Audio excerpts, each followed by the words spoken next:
आज परतूची 2 गाणी रिलीज झाली. एक म्हणजे लावणी रिलीज केली आणि त्याचबरोबर लव्ह सॉन्ग असं रिलीज केलं. मराठी सिनेमाचा कंटेंटसाठी लोकं आज त्याला खूप नावाजतात, की मराठी सिनेमा म्हटलं, नवीन सिनेमा म्हटलं, की त्यात कंटेंट वाईज काहीतरी चांगलं बघायला मिळतं, क्वालिटी वाईज चांगलं बघायला मिळतं. सो मला वाटतं त्याला जागणारा, त्या अपेक्षांना जागणारा असा परतू हा सिनेमा आहे. एक रिअल लाईफ स्टोरी आहे. एक अतिशय भावनाप्रधान कौटुंबिक चित्रपट. एका मुलाची आणि त्याच्या आईवडिलांची ही भावनिक स्टोरी आहे. त्यांच्या भावनांचा संघर्ष त्यात दाखवला आहे. सो त्यात अजूनही काही आस्पेक्ट्स आहेत जे मी तुम्हाला सांगणार नाही, जे तुम्ही प्रत्यक्ष 4 डिसेंबरला परतू रिलीज झाल्यावर बघा. पण एक उत्तम एंटरटेनमेंट पॅकेज, उत्तम स्टोरी, उत्तम कथा, त्याचबरोबर उत्तम ॲक्टिंग आणि उत्तम गाणी, असं सगळंच पॅकेज डील तुम्हाला बघायचं असेल तर 4 डिसेंबरला परतू निश्चित बघा. परतू हा cinema real life based story आहे आणि एक लहान मुलगा, त्याचा जर्नी आहे हा बेसिकली.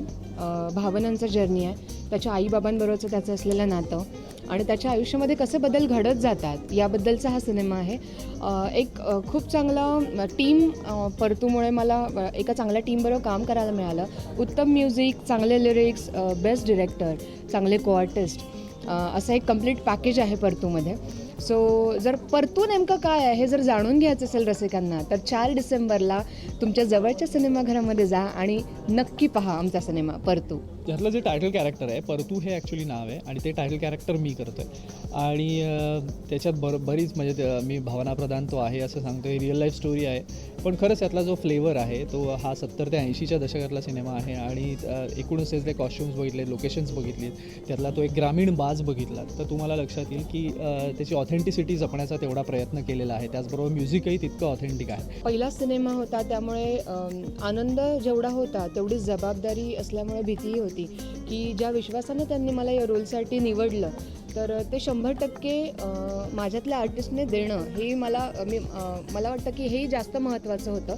सो या मूवीमध्ये मी शोभा नावाचं कॅरेक्टर करते, जी परतूची वाईफ आहे, जी बेसिकली मुंबईमध्ये वाढलेली मुलगी आहे, एका श्रीमंत घरातली मुलगी आहे आणि वेल क्वालिफाईड, पण काही कारणांमुळे तिला गावाकडे यायला लागतं आणि त्यानंतर आमचं लग्न होतं आणि ती परतूच्या प्रवासामध्ये त्याला बायको म्हणून कशी साथ देते असा हा या कॅरेक्टरचा ओव्हरऑल जर्नी आहे. तर खूप उत्तम कोआर्टिस्ट असल्यामुळे मला फारसा त्रास झाला नाही.